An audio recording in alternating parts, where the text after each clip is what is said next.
Welcome. I am Randy Lyman, the pet uncle. We are going to do our monthly look at pet holidays and animal awareness days. And some are days, some of them are weeks, some of them are months. But since even weeks and months are composed of days, I'm calling them pet holidays and animal awareness days for the month of July. And one of the things I've done, I've been actually blogging about this topic for a long time. I have sort of the monthly blog post that I keep updated so you can see what's going on.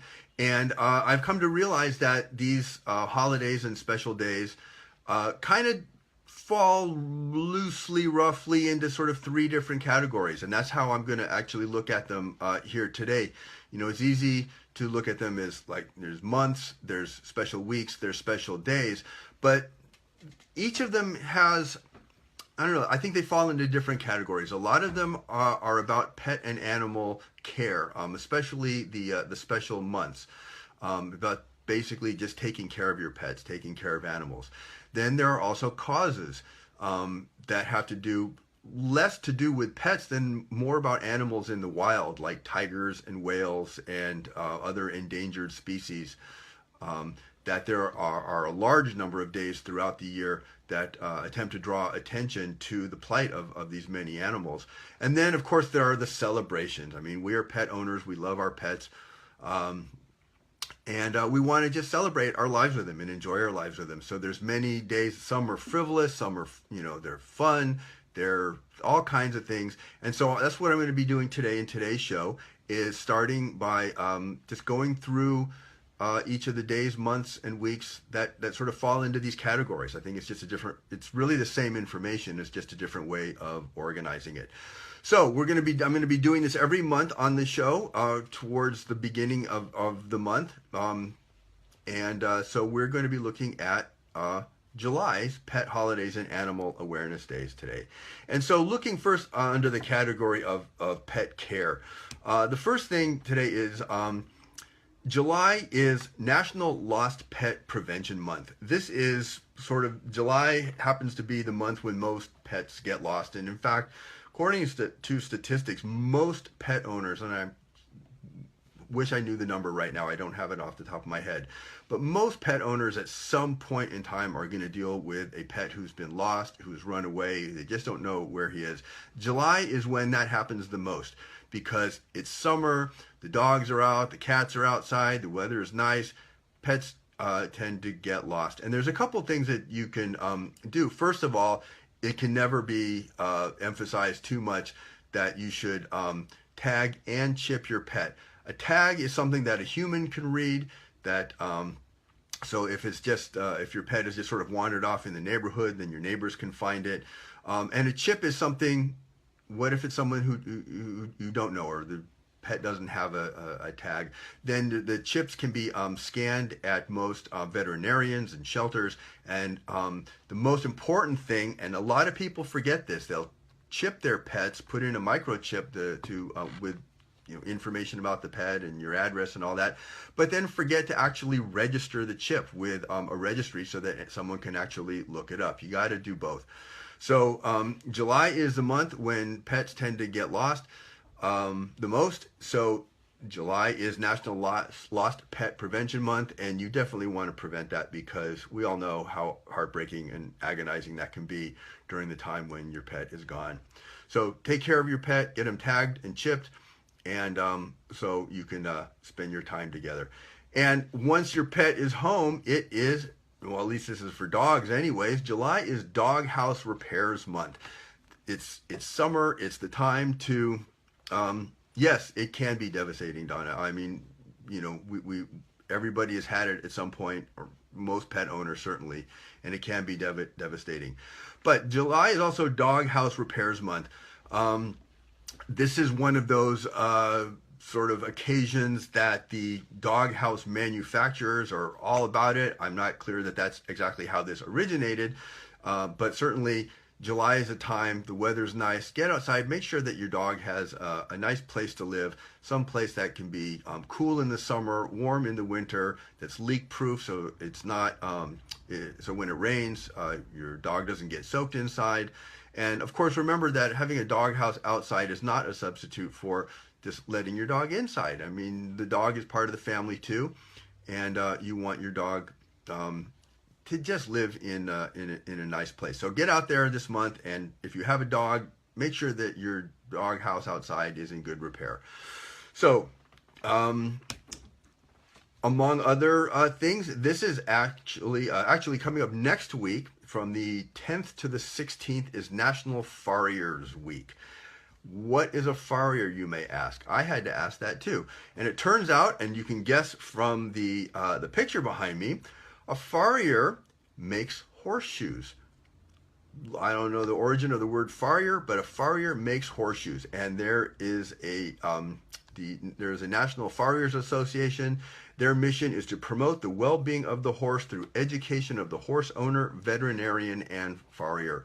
Horses are a whole special class of pets on their own that many people keep. You definitely want to keep them well shoed to just protect their hoofs from nails and all sorts of other problems. And these are the people who do that. The Farriers, July 10th through the 16th is National Farriers Week. It's every year. And it may be hard to step on a bee. There's not a lot of bees lying around on the ground. They tend to be flying or poking their nose into flowers. But the 10th, that's coming up in just a couple of days, that's Sunday, I think, is Don't Step on a Bee Day. I don't know who came up with this, but the fact is that bees actually do a lot of the heavy lifting to keep life in balance on Earth. They produce one of the most healthy foods on the whole planet, which is honey. Some of the and that makes them, because they are pollinating flowers, because they are just literally and figuratively buzzing around, they are in fact essential to the planet's biodiversity, and they are what scientists call an indicator species. So they sort of function, to use another animal analogy, as a canary in a coal mine.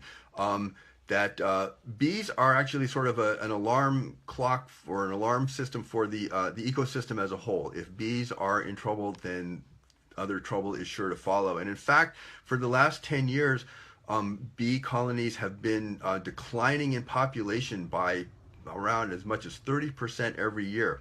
Now, that could be due to climate change, it can be to habitat, it can be to pollution, it can be to any number of things, but what is called colony collapse disorder has become a serious problem for bees. And so the least we can do, I think, this month is don't step on a bee any day, because your foot will get hurt, but July 10th is Don't Step on a Bee Day. The 15th is National Pet Fire Safety Day. An estimated 500,000 pets annually are affected by fires at home. But what people don't realize is that nearly 1,000 of those fires each year are caused by the pets themselves, accidentally. Sometimes there's a candle that's left lit that a pet can knock over. Sometimes you may leave some tasty bit of food on the stove that your dog will or cat will jump up or reach up and try to get and accidentally turn the stove on. So pets are in fact the cause of about 1,000 house fires each year, according to this was from data from the National Fire Protection Association from a few years back. So the 15th is National Pet Fire Safety Day. You want to make sure that your home is fire safe from your pets as well. Also, let's see, under this category of pet care, the 21st is National Craft for Your Local Shelters Day. There's a lot of people in the pet world who are all about supporting shelters, or they run shelters. We have actually a shelter owner here on the Petscope TV, Melissa, who has a reptile shelter. And I'm not exactly sure what you would make for a reptile, but it's the National Craft for Your Local Shelters Day is sort of a sponsored holiday by, oh God, I've forgotten the name already and I didn't write it down here. But basically it's one way that people can give back to their shelters is just by making things for cats and dogs and donating to the shelters, or rabbits or other animals or whatever your local shelter happens to be. The 21st is National Craft for Your Local Shelters Day. So in the area of causes, there's a lot of animals, people, especially activist organizations, nonprofit shelters, use holidays to sort of raise awareness of the plights of many animals throughout the world. And we have at the end of the month National Marine Week. That's actually a holiday in the United Kingdom, and it's actually 2 weeks long, even though it's called National Marine Week. That's to raise awareness of the oceans and the animal life in them. That goes from July 23rd to August 5th this year. And the 14th of this month, that's actually a week from today, is Shark Awareness Day. People think of sharks as these big scary animals that are dangerous to humans, and in fact they are dangerous and they are scary, but the reality is that sharks are more in danger from us than we are from them. In 2010, according to statistics I found, there were a mere 79 shark attacks worldwide, and that was a record. The U.S., the United States, averages just about 19 shark attacks each year, whereas just in the coastal United States alone, by comparison, lightning kills 37 people each year, nearly twice that many. So you're far more in danger from lightning than you are from sharks. The odds of being attacked by a shark are actually only 1 in about 11.5 million, and yet more than 250,000 sharks are killed each year by humans. That a lot of this is spurred by the demand from exotic, expensive restaurants for shark fin soup, or just within the tourist industry for shark tooth medallions, and in certain communities, the fishing community, they kill sharks because they feel that sharks kill the fish that they are fishing, and so they want to get rid of the sharks to just preserve their the other fish. So yeah, there's a lot of things. Like I said, more than 250,000, 270,000 sharks a year are killed by humans, as opposed to only a few dozen humans killed by sharks each year. So the July 14th is Shark Awareness Day. The 16th, just 2 days later, is World Snake Day. Snakes are actually, again, we think of them as scary and dangerous to humans. Most snakes are not poisonous, but the fact is that snakes actually play a very important part in the world food chain. They control populations of insects, amphibians. They keep the rodent population in check, and rodents carry disease and insects and other things themselves. So snakes themselves are actually quite important. They are really not that, for the most part, dangerous to humans. But the 16th, 2 days after the sharks, we are aware of the snakes. The 16th is World Snake Day. And just a couple weeks after that is International Tiger Day.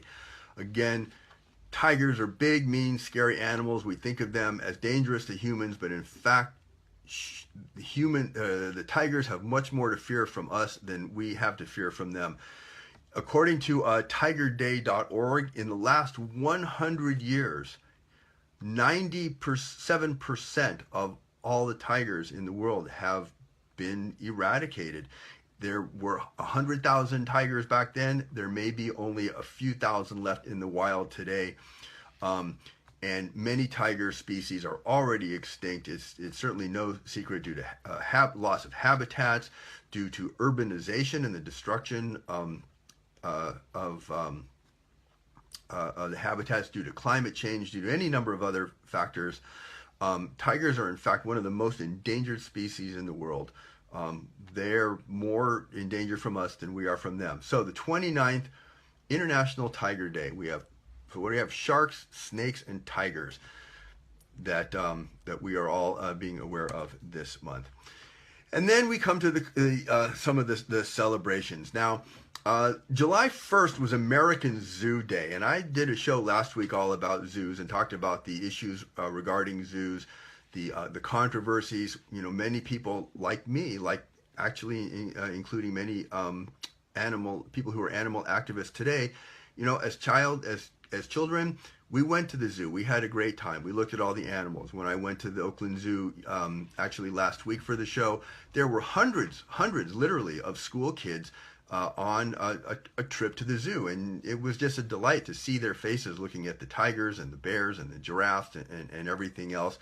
and really sort of establishing a connection with these animals in a place where they could. And yet, many people, of course, are very much against to animals being in captivity. And the reason that July 1st is American Zoo Day is that on July 1st, 1874, the first zoo opened in the United States. Zoos had been around for about 50 years. The first scientific zoo was opened in England in 1828. That was the London Zoo. The Philadelphia Zoo opened on July 1st, 1874. And so July 1st is American Zoo Day. Now, the 8th, that is tomorrow, is Cow Appreciation Day. And I have to say, I have mixed feelings about this, because at first I thought, oh, appreciate cows? You bet. They give us milk, they give us cheese, they're just the most calm and placid animal that you can imagine. And yet, as I look into this, I found out that Cow Appreciation Day was actually created by the Chick-fil-A fast food place to celebrate, to remind us, and I'm quoting here from a website here, to remind us that the most delicious thing on their menu, well, most of these things are the result of this amazing animal. Now, cows are great. I'm not a vegetarian or a vegan, but I'm not going to come out here and say that the way to celebrate a cow is to eat part of it. That's just, I just sort of have an issue with that. But at the same time, we need to appreciate cows for all that they give us, for the other food, milk and cheese. Again, this is a debate that people will have, but people don't realize that cows are the reason, were sort of the original source of the cure for smallpox.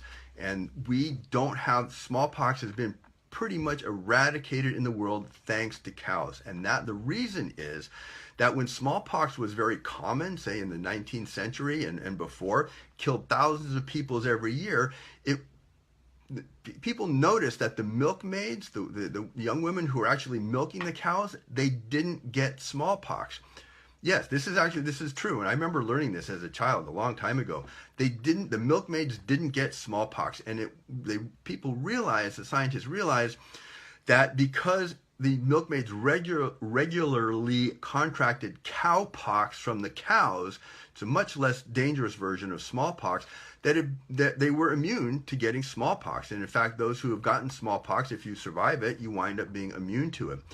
And so it was the antibodies that came from that they got from getting cowpox that made them immune to smallpox, and the scientists and doctors actually used that information to create a smallpox vaccine that has saved thousands of lives every year and have